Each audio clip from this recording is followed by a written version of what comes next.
Welcome back to The Best Half. There are a lot of different ways in which a person can handle their money, but what are some of the best options? Eve Kaplan is a certified financial planner who's here to give us some of her expert tips. Eve, thank you for being with us today. Happy to be here. Tell us, in your opinion, what is the biggest or most common mistake that you find people making when it comes to financial planning?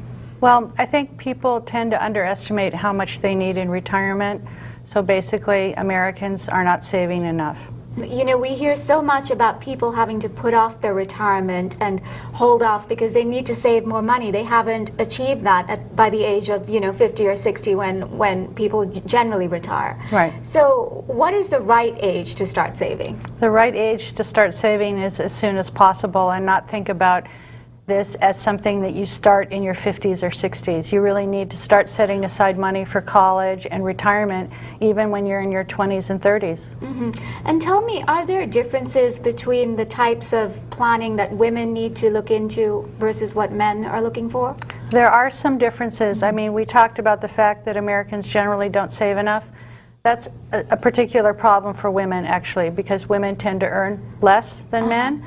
They tend to save less, and they tend to live longer. Right. So all of the problems that we have generally are aggravated when it comes to women in planning. And what are the tips that you have for men and women in general to start putting away that money? I think people need to be more disciplined about owning and buying. And if you just look around, you see people very often buying things that they don't need. There's a culture of buying and commercialism in this country. And I think it's excessive if it gets in the way of the saving that we all need to do. It is much more prevalent in this country, I feel. And, a credit card is a way of life here. I mean, even if you're going out to buy a newspaper, sometimes you see people pulling out a credit card. Right. So you're saying that's not the best thing to do? There's nothing wrong with buying things on credit as long as you pay on a timely basis. Right. What is very wrong is when you're paying 22 or 25% interest rates on credit card debt. It's the very worst kind of debt you can have.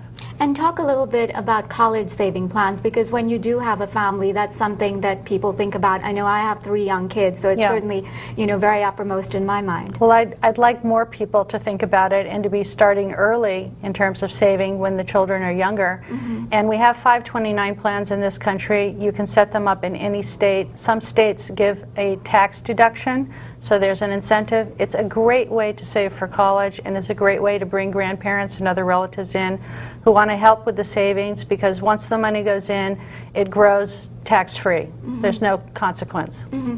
And when we're talking about things to invest in, the stock market has been so volatile recently, and people have taken a lot of hits.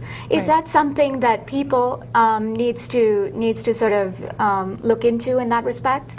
I think people need to avoid running to the exit door with everybody else.